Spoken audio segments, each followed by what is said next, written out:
When it is all clean and tidy, it means I've been doing fuck all because I've been busy cleaning and tidying. If the basement's fucked up and messy, if where I've been drawing's all messy, it means I've been making shit. So I don't look in here and think, fuck, what a mess. I think like, yeah, I've been productive, because I have been. When it's all tidy, it means I'm doing fuck all. I'm busy tidying shit. That's what you have to learn to fucking accept if you're going to be like try and create heaps of things. You're going to make heaps of mess. If you don't appreciate it, it's not fun, you know? You have to clean up all this mess to make a painting that no one even gives a fuck about, or you know, you got to do that over and over and over and over and over and over and over and over just to learn how to do one thing half good. You know, that's the fucking point, I guess. Just repetition of doing the same shit over and over, and no compromise, just persevere. That's all I'm doing.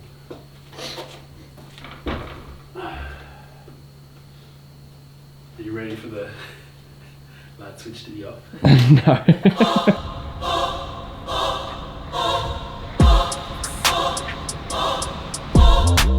I don't think they could ever take this street down. It has something to it. Like Sharon's front of her shop, you know, it looks like it's been there for 100 years, which makes it mad, you know, it's epic. I just hope that hopefully my shop will blend in and be something that will be here for at least, you know, 10, 15, 20 years. That's the whole goal, longevity. I started getting tattooed by him and we hung out a couple of times, and then yeah, he said that we should come work for him. It was perfect because it's like the style that I wanted to do. Yeah, he was convincing Jackson to come here, and Jackson was just like, yeah, I'll only come if Elliot can come too. So no, I told my grandpa that I started working here, and he was like, oh, that's the building that my grandma owned. And she fell down the stairs, like to go up to the second floor when she was about 5 or 6, and she was holding a pair of scissors. And she fell down the stairs and took her eye out with the pair of scissors. So every time we'd go over to her house, she'd like pull it out and fucking like polish it in front of us to freak us out. But yeah, it happened in that staircase back there. If that opportunity hadn't have popped its head up, where do you think you would be right now? Probably just doing shit tattoos. This is what my life's like. I probably sold like 50 paintings, but I made 100. So if a third of it gets sold, to me, I'm like, I made it, you know? Jeez, his handwriting's messy. Just like the rest of his life. Signs from when we did a car show. This is the sign from Jed's shop on Little Bridge Street for 20 years. And then a guy got it and he messaged me and I was like, fuck, I'll have it. And then I showed Jed and he's like, that thieving cunt, that's fucking my sign. And I was like, oh, it's mine now. If you want to be a great tattooer, I think career comes into it big time. How many people have you tattooed? How many tattoos have you done? What's your body of work? Someone who's previously been on this podcast, Hamish Hamilton, we've got some differing views on tattoo careers and tattooing and stuff like that. But at the end of the day, it's like if you go on his profile, Mr. Gargantua, and you look at that photo that he posted recently of all the back pieces done. So Elliot, Jackson, and Hamish, who's Mr. Gargantua, they put up these photos of all these back pieces they'd done. That was like, it was just like impressive how much, like the body of work, you know, it's like that's tattooing, that's a tattoo career. That's how much those three guys have pumped out. Exactly. And I think it was in like the past year or something. Yeah, it's like you have to factor that in. So that's where it comes down to work ethic. And, you know, time tattooing, and obviously that, you know, build it up over time. But I think if you want to be considered like a great tattooer, it's like your body of work, your career, that stuff factors into it. Been around Hamish for the last 2 or 3 years and he's always got something planned, so yeah, there's always something going on. King Kong's Tattoo Shop, we the best. You're now listening to King Kong's Tattoo Shop, broadcasting live from the Cheesecake Shop, Ballarat.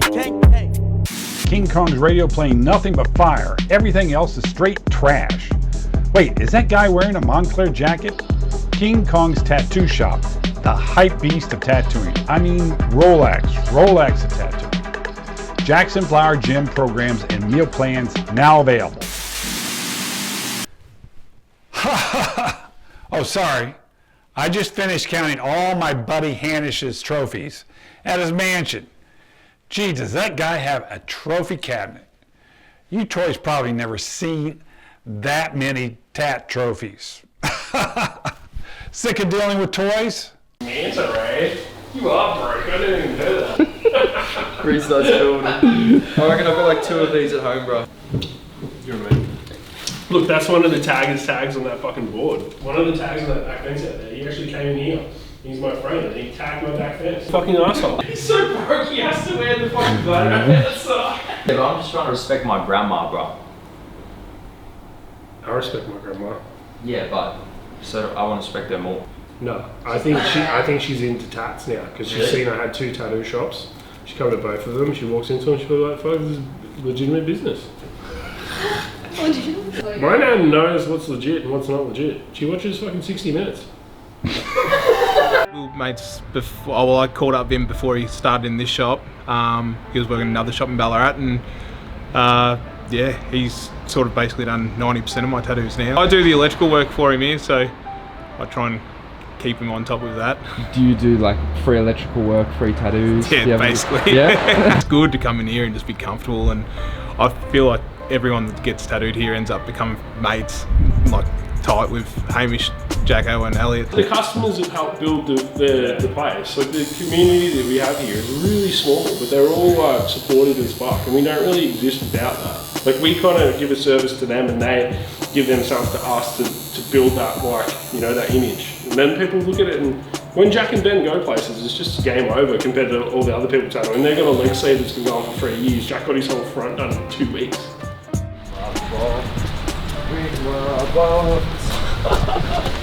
He tends to dive in 100% into one of his million ideas. So I fucking took a month off and just painted all day, every day. And I was doing like fucking just anything I could draw off the top of my head. A lot of these are probably stuck together. Can you describe your mental state at the time of taking a whole month off to just paint? Because I was sick of fucking doing tattoos. I just wanted to make art. And I thought tattooing was about making art. And it's fucking not, because most people don't like your ideas. They just want to get like some fucking garbage off Pinterest. And you're like, you know, half of this shit isn't even tattoos. It's just shit that I wanted to get out. You know, some of it's good, some of it's whatever. But at least I made it. A lot of other people just spend their whole fucking day flipping through their phone looking at other people's art instead of making their own. This is me hitting myself on the head with a hammer. Ollie used to do art down here. Helki comes down here and plays, and then we had an art show down here, and this is one of the paintings I made that's like, I don't know. He looks a bit sad, he looks a bit angry, he looks a bit anxious, inside behind the skull. Very ambivalent looking ape.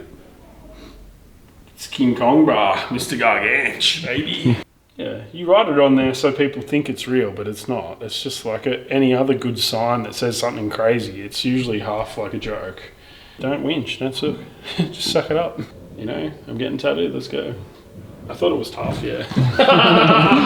He's just always strived to sort of be free. He will go to the ends of the earth to do something that he wants to do because it frees him up of, you know, following any guidelines or doing anything by anyone else's books, and I think that's really admirable.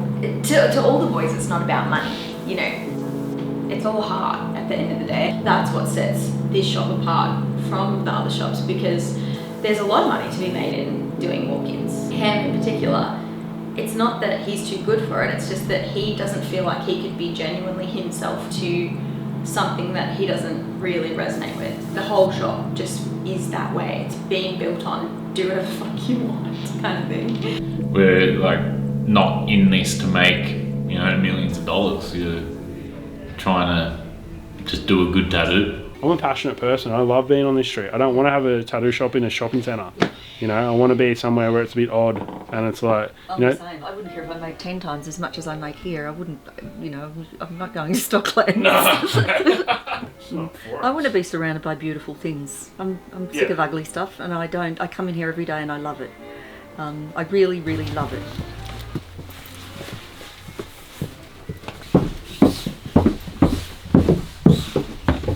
yeah, epic, right? Brian! Hey, you old coot. What you doing?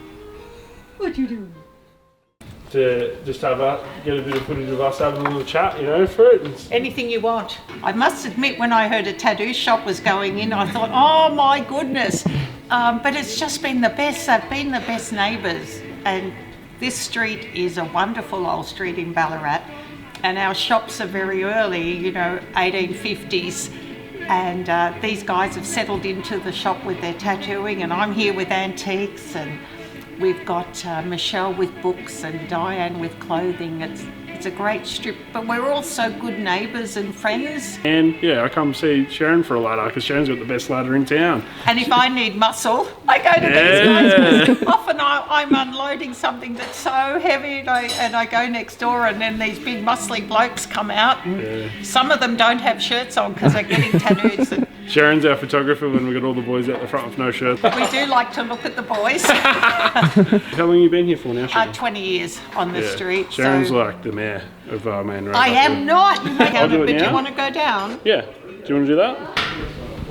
It's not for the faint-hearted. This is Reid. So if you want to explore the old part of the basement, it's through that door.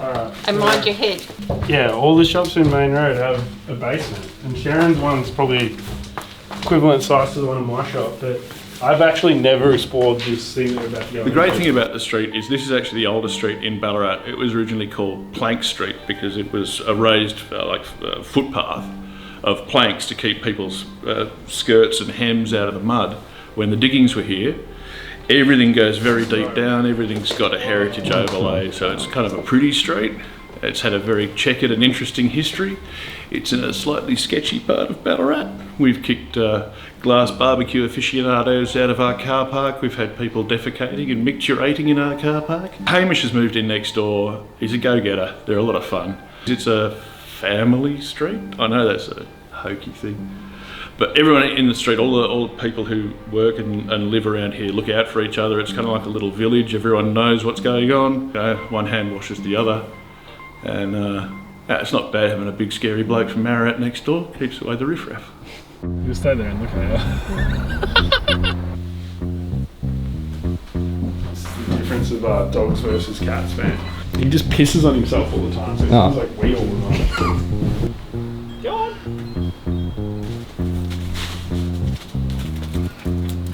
I write in this book every morning before I go about my day. Unclog your mind in the paper and it gets you ready for the day.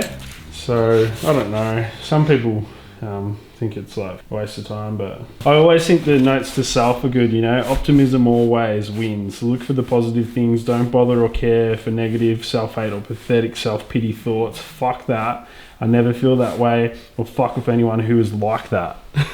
Do you think that your philosophy of more work equals more satisfaction later, do you ever find it kind of leads you into toxic perfectionism? You become so focused on making something perfect and putting everything into it that it may prevent you from actually finishing said thing or actually producing what you want to produce because you're too focused on things not being quite perfect yet. I have really a hard time making relationships with people that are kind of just like real nonchalant about things and they don't like showing that they care or try, because I'm like, I really try to make things as perfect as I can. Whatever the hardest way to do it is, I'll do it because I know that fucking 90% of people can't be fucked doing it.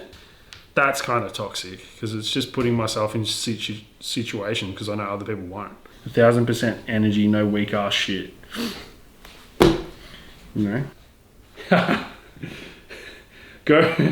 Go hard as fuck. Make your ops cry. Make your fellow peers self-conscious of their efforts and make people question themselves. Fuck them. That's fucked. Just having a bad day that day? We've had this Buddhist temple donation box on the counter here for maybe 3 or 4 years now, and probably once a year we look at it and we always think, shit, we should probably take this to the temple and give it to the monks, you know?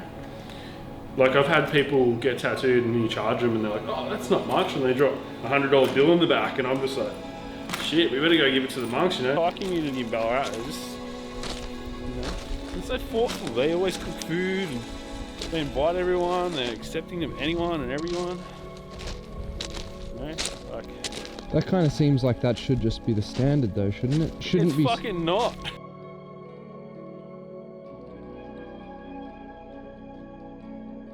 Archie. Hello. How are you? Hello, Jack. How are you going? Good, very good.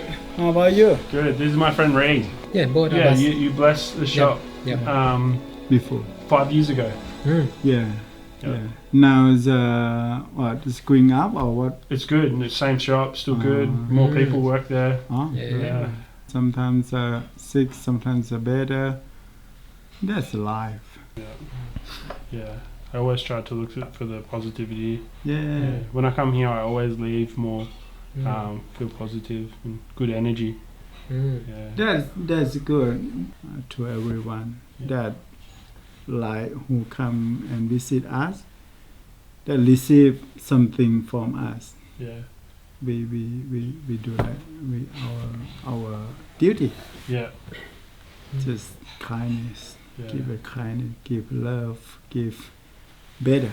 Everyone Negative has and positive. Also, that everyone's got it, and someone's harder than us. Good job. Yeah. Good family. Good friends. Oh, we have so many things good.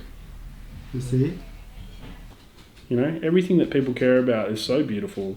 We'll go to the temple and drop off this donation fucking Buddha, and you'll go there and the people love and care for that place. People don't love and care about fucking supermarkets and like shopping centres and shit. That's why they have that weird energy, consumerism, and like just people buying shit to like fulfill some like empty void. It never ends either, you know.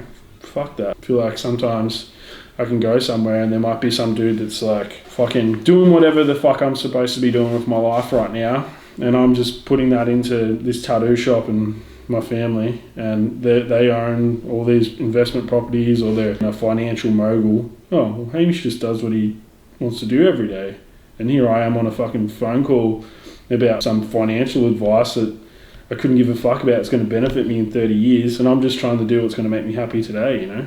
All the things, all the positive things, they're gonna happen present. I mean now.